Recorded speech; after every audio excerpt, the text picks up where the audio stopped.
Hello, I'm Eric Snodgrass, and thank you for watching today's Ag Forecast brought to you by Nutrien Ag Solutions, your premier platform for real-time global insights. Well, the severe weather that broke out from parts of eastern Kansas through Missouri and eventually into northern Arkansas, Tennessee, and Kentucky on Sunday, producing that damaging squall line that you see right there, kind of gives us a few important lessons that we need to be remembering as we transition into our warm season. And that first lesson is most of our precipitation during the warm season comes from thunderstorm activity, and the predictability of the timing, location, and amount of rainfall we get from thunderstorms is quite limited, mainly at best out 36 to maybe 48 hours. Now, beyond that, the second thing I want you to talk about here is how these thunderstorms generate themselves.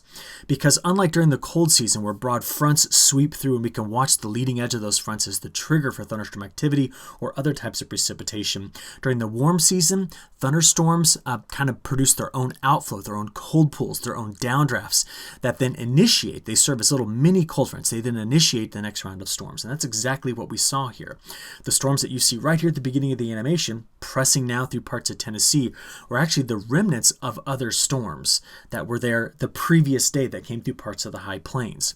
So with that, I want to show you what we did end up getting out of these storms. In total, 325 reports of severe weather on Sunday. And the storms that you saw here the day before were in the high plains. Behind them, though, we did see more severe storms up here producing quite a bit of large hail. Now, to show you how challenging it is to predict this, last Thursday, when many of you last heard me talk about the weather, this was the day 4 forecast, and that would have been valid on Sunday. And it shows predictability was too low to really hone in on an area of severe weather. And even on Friday, the day 3 outlook, we were still watching this area for the potential for storms, but didn't quite yet see until we got through the day on Friday and into Saturday that these storms had the chance to be severe. So just a reminder of what time of year we're moving into here. Now, this is what we ended up getting in terms of total accumulated precipitation over the weekend. And I'm going to focus in on these two areas right in through here. Because if you take those two areas that I've outlined and then put them on a map that shows percent of normal precipitation over the last 14 days, well, they go right here. And so there were places through early Sunday morning that had already been wet that just got more thunderstorm activity. And there were places outside of that that did not. For example, look in parts of western Kansas, look in parts of southern Nebraska, getting over to Iowa, southern Minnesota, and back over toward South Dakota. There are places I saw great videos over the weekend of a lot of field activity where they were pulling through a bunch of dust. And also notice how dry things had been in this section of the country as well, which we talked about in Thursday's video. Meanwhile, go to that eastern outline, and what we see is that places that got rain over the weekend, several of those places were places that were already quite wet.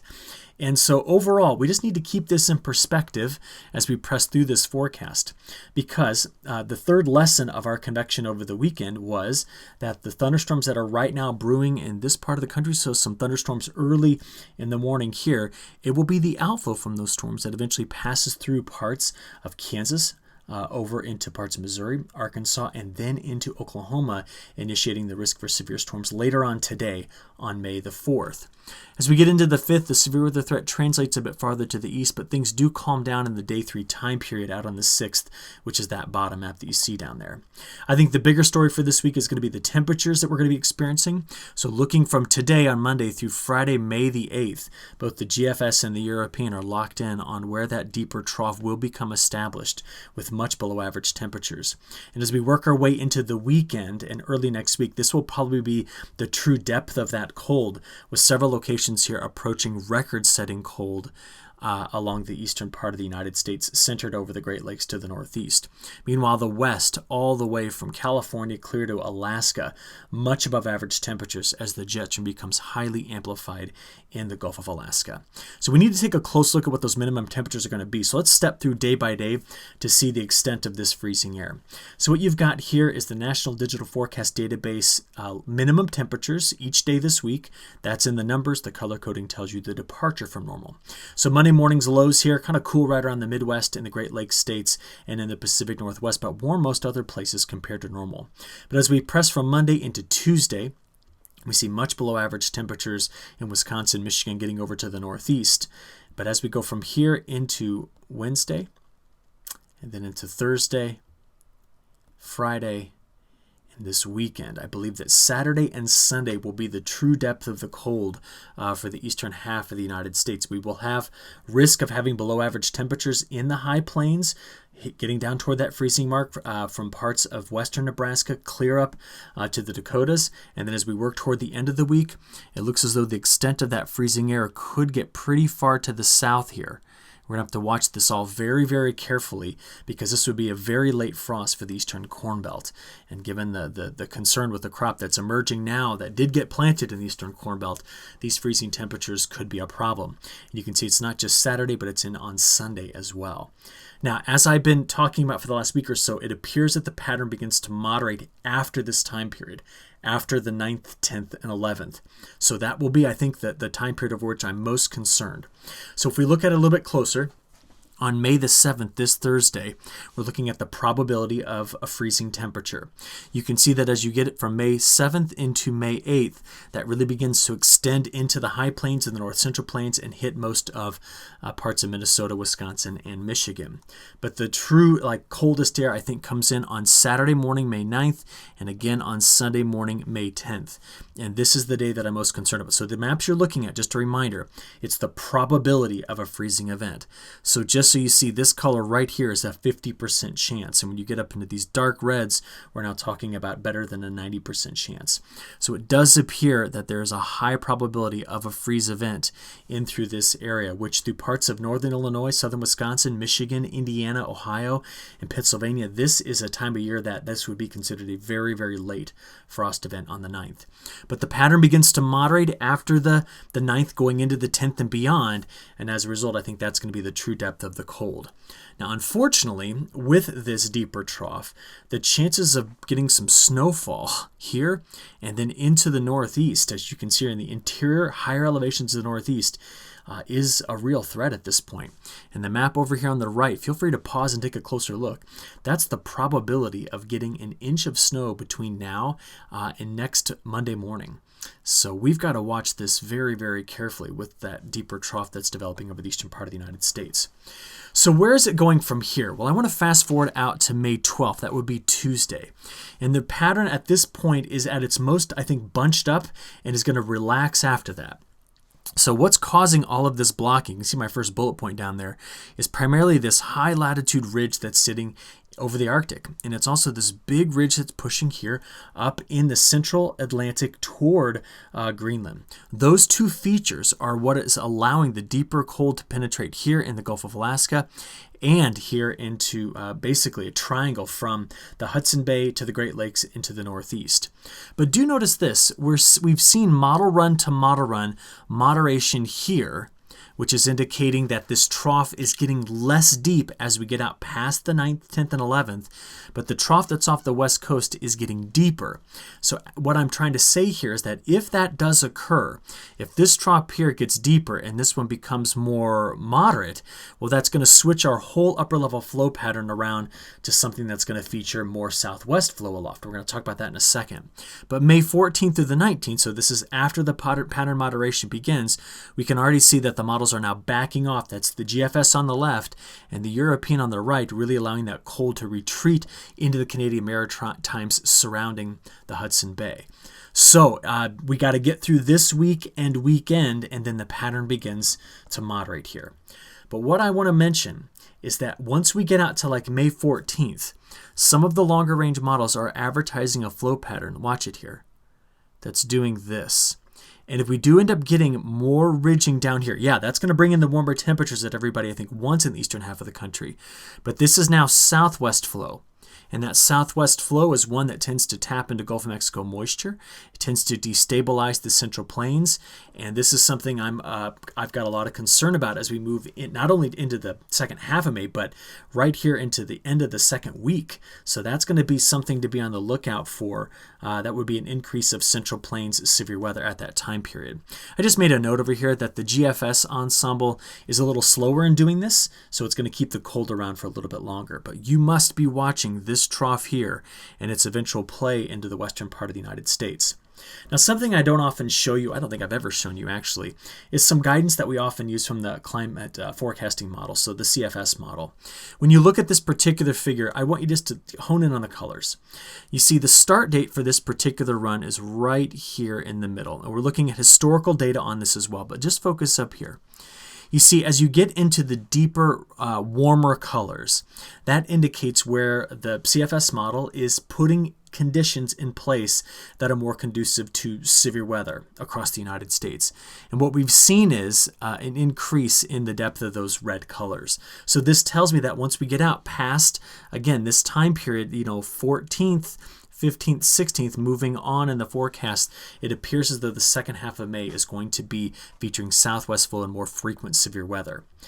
So how does this adjustment happen? Well, it's going to take time. Today, what we're watching in the upper level flow pattern is going to be this trough right in through here.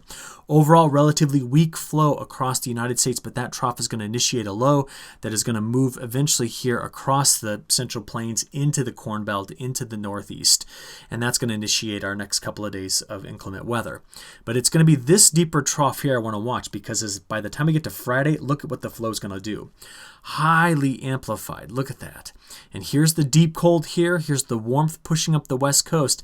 And it's all because of the more meridional, more north-south flow in the jet stream as we press through much of this week into early next week. So what are we watching again? Well, today the severe weather threat is here. It is mostly going to be a hail threat, although I expect some strong winds, but we do not have the wind shear I think necessary to produce producing the multiple rotating thunderstorms. So let's go right into it and watch what we're going to be seeing here in terms of precipitation over the next 60 hours. So our first animation here is going to take us out to around midday on Wednesday. Stepping this back and just looking at some of the bigger pieces. The early morning storms that are moving through parts of Nebraska, those are the storms that will be bringing some rainfall to places that really would love to see it. Remember, we talked about this earlier, right in through here early this morning. What we will watch then is the storms to the south of this initiate outflow.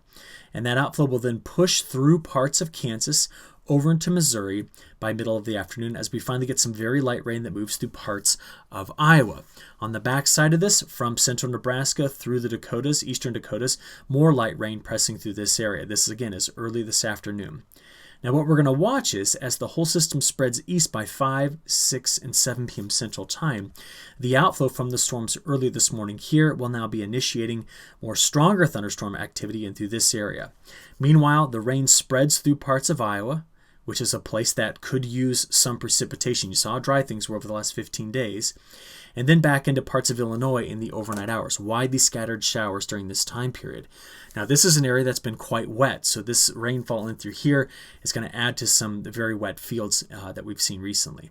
But you saw from parts of, just step back, look at Oklahoma into Arkansas, Texas. That's the area we're going to watch right in here throughout the evening hours this evening for the chance for some strong to severe storms. Now, as we move our way into Tuesday morning, here's a snapshot Tuesday morning, moving into Tuesday midday, Tuesday afternoon, and Tuesday evening. And so you can see widely scattered precipitation all across the Corn Belt as we work our way into Tuesday evening, just widely scattered at that point. Now, as we get into Wednesday and Thursday, that's when the pattern fully develops that deeper trough here across much of the eastern United States. So to watch where precipitation goes from there, let's switch over now to the European model. Playing this forward, we've seen through Tuesday night into Wednesday morning and afternoon. So there we go. Now from this point forward, watch, let's go Wednesday afternoon into Wednesday evening. Now getting into Thursday morning. What we're going to watch is where this high pressure cell goes first. Now you can see Thursday morning light precipitation that stretches from Oklahoma right here through Nebraska, South Dakota, up into Montana, where we could be cold enough for a little bit of snow. But as we press forward, this is Thursday afternoon and evening. Now getting into early Friday morning. Now at this point, I want to pause the video here and just take a look. High pressure cell sitting here. High pressure cell moving into the Dakotas. In between weak area of low pressure. But sandwiched in between these two high pressure cells will be some very strong winds. And these winds, as you can see right into here, will increase the chances for heavy precipitation, maybe some severe weather. We'll talk about it a lot this week, right in through this corridor, in through here for Friday midday getting into the evening hours. So see that right in through there is what I want to watch. Now, that high pressure cell I showed you over North Dakota is now dominating the midsection of the country and pressing south. This is the introduction of the coldest air that we're going to see here toward the end of this week and weekend. It will be on that cold air that we increase the snow chances in the northeast. See this? And to the south of it, as that front presses through, band of showers and thunderstorms here, possibly some severe as we work our way into Friday night. Now, for Saturday morning, Saturday afternoon, and evening, big area of higher atmospheric pressure here in control over the central United States. And off in the northeast, this is again where we're going to be watching for our snow moving through parts of New York, getting through Vermont, New Hampshire, and Maine as this low pressure system really tightens up. But after that, we now have the deeper trough in place, so we're going to watch little clippers come around the backside. And you can see the light precipitation moving through parts of the north central plains here. So from there, let's switch over to just to an exclusive look here at the next week's worth of precipitation. The good news is we are bringing some precipitation into some areas that need it here. But the heavier rain moving through this section of the country, followed by the cold temperatures, is not ideal. And during this time period, we see that much of this section of Texas, getting into New Mexico and Colorado, is going to continue to stay on the drier side of things. What about week 2, though? Now remember, this is where we start to see the pattern evolve, and the potential comes for some southwest flow aloft, and that, as you can see here, seems to be increasing precipitation chances inside that corridor I just identified there. At the same time, I'm going to be watching very carefully to see what happens to the convection over the Gulf of Mexico, which is very warm compared to normal right now. We have some great upper level support for the continuation of storms to form there. So that's kind of the major things we'll be watching out for week 2. GFS ensemble on the left, European on the right. We do have some analog support for this as well. That would be, again, the drier conditions here into this time period of day 12 through 14, within the return toward wetter conditions here as that trough finally moves on off into the North Atlantic. Very slowly, but as it finally does that, working our way out here past about the 13th, 14th of the month of May. Okay?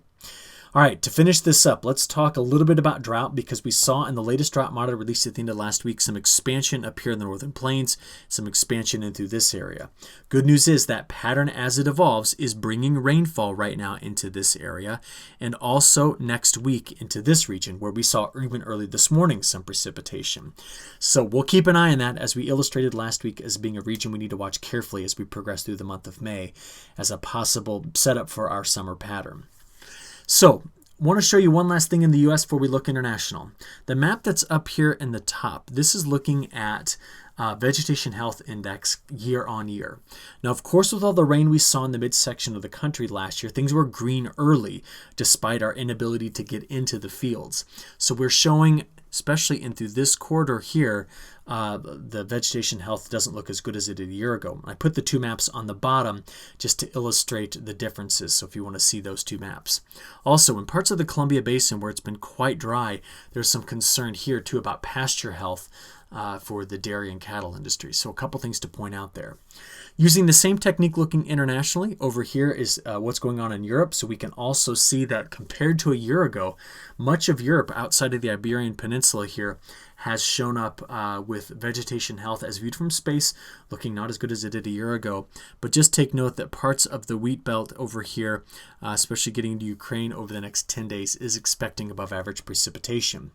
Moving to South America, this has kind of been a narrative we've been carrying for a while. Brazil's southern growing areas and Paraguay showing up with much, much lower vegetation health values than a year ago. And while where we grow, the majority of our safrinha crop is doing fine right now, precipitation looks pretty normal. We are still seeing over the next 10 days slightly drier than average conditions down in southern Brazil. And over here in Argentina, where we're seeing near average to slightly drier than average conditions, this will really help with harvest efforts in that area. Last thing I want to show you is just a map about locusts. You probably heard some of the news reports over the weekend of kind of the resurgence in Eastern Africa, where we've had increased swarms and new breakouts. But do notice that over here from FAO, we've now started to see the pressing to the east through parts of Pakistan of where we've seen some of these new swarms of locusts. We got some stuff to watch here globally. Okay, a lot to take in there, but just wanted to give you my full perspective as we wrap up this video and start off our new week. Have a good one. We'll talk to you again very soon. Thank you.